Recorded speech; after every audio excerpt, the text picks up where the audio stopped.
Hello, in this video I want to continue the series that I've been doing with racial cap and space privatization. I definitely think that this is a really interesting LD resolution that I can feel like offer a lot more than maybe some of the other ones that I've done before, because I feel like this is a resolution I'm really familiar with in terms of debating, and like really allows me to think about a lot of like the ways in which various arguments that might have been taken from that resolution could look on this resolution, and also like the way in which they're kind of like metas for these arguments kind of like shift and change and become more nuanced based off of the way that they're being debated. And I really just enjoy the way in which this resolution is really positing the problem of like what space looks like in terms of like what relationship private entities should be taking towards it, and what that says about like the current systems of like distribution and ways we think about like access to spatialization when talking about how it relates to the world that we currently live in. And so hopefully this video will kind of be helpful in extending a lot of the stuff that we talked about in other videos, because I definitely think it is important, kind of like I've said in other videos, to kind of like watch the video along continuities, especially watching this video with like the last video that I just did, because it kind of sets out the first part for what is like answering affirmatives that are using racial capitalism as their kind of like critical affirmative for this resolution. And I think that that kind of first part is going to frame a lot of the concerns that we can begin to use in this video to talk about like how you can kind of use criticisms, counterplans, and disads against these same arguments. I think that it's really important to think about like why these arguments are particularly like pertinent to the types of debates that you're having, only because I think that this particular criticism in general will become really central to like how you're able to like answer like various different instantiations of like the Cap K, various arguments about anti-blackness, etc. And so I think just thinking about racial capitalism as a strategy as a whole is really important to kind of like thinking about the various like ways that people can just kind of theorize the resolution and find places for it as a whole. I think that when things like when you're trying to figure out like things like the criticism and how you should be defeating arguments like racial capitalism on the affirmative, I think that a lot of it is trying to like situate like where you kind of want to pinpoint what the burden is for the negative in order to win the debate. I feel like oftentimes teams are like so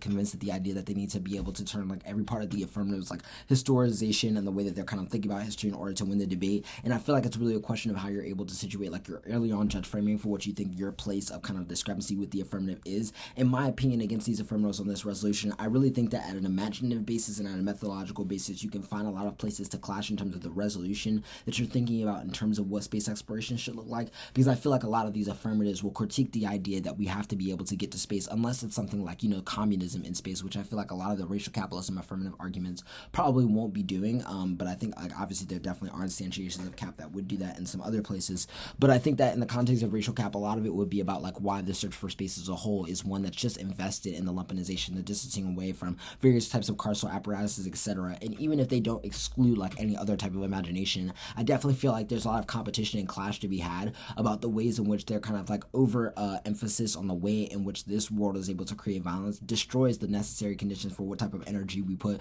towards like different tech innovations that come from Afrofuturism, that come from different ways of thinking about indigenous futurisms, etc. All of these kind of like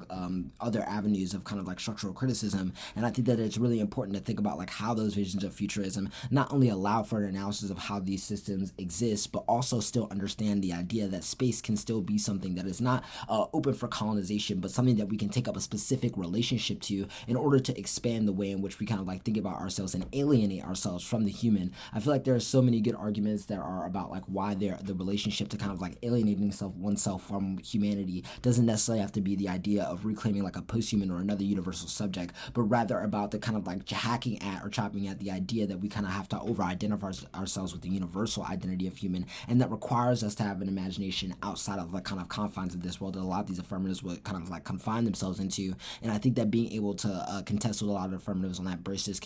can be really helpful for you to kind of like find places where the alternative and the affirmative are kind of like mutually exclusive, and makes it harder for them to win a lot of permutation arguments. I also feel like there are other arguments that you can make about like why the emphasis on capitalism and the use of ghettoization and urban crises as ways to think about like how the anti-blackness itself as it continue could be a kind of like way of creating a really contingent analysis of a much more structural problem that's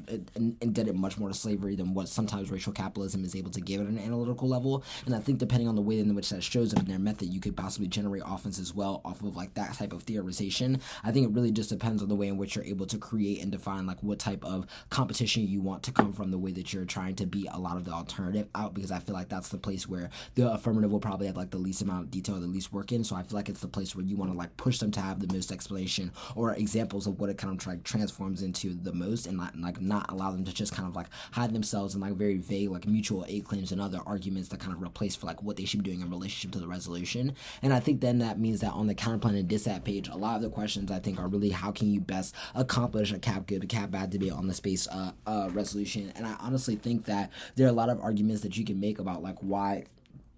why the kind of like necessary innovations that come from privatized privatized looks at space and being able to think about innovation of privatized sectors within space could be helpful for the creation of technology that could save human lives. I feel like there's obviously the arguments that you make where you take some of the arguments that are probably in a lot of popular affirmatives about like space debris and other types of like astronomical threats to human life that I feel like you can then take to try to like pressure it into like a full-on impact calculus debate that feels a lot more straight up. But I think that honestly a lot of the kind of like twists that come to the cap good and cap bad debate force the other team to have to basically theorize the idea that like maybe giving up on this world in order to innovate and create technology for like what another world could look like is like not as bad, especially under a world where you're able to like win some of that impact calculus at the top. And so I think that honestly the burden is kind of on the other team to win that the kind of like continuation of such a logic in another place is even worse than like the way in which the status quo operates. And I feel like that gives you a lot of places to kind of like enter in with various types of like interesting counterplans that could create specific types of technologies to tackle specific issues, whether they be structural or existential, or being able to win the just like specific dissats that are about the way in which they're thinking about how we should kind of like plan ourselves politically and relate to the question of the inevitability of space are just wrong. I think all of which are like really like open negative options that you can kind of have to figure out ways that you want to enter these affirmatives, and I think are just really important in order for you to be able to kind of like think about like ways that you want to be able to critique the kind of like means for them to be able to make arguments in terms of like what the gain is by kind of like shifting out of capitalism and not having a way to kind of like shift in such a way that doesn't reproduce its existential impacts on its own. And so that technology becomes necessary inevitably, and I think in that place you maybe have a bit more wiggle room to kind of like put them in a much rougher position and like make something more advantageous for yourself. And so hopefully this will be helpful for you, and hopefully you'll tune into other videos I'll be doing with racial capitalism, space privatization, and other debate stuff as a whole. And yeah, thank you as always.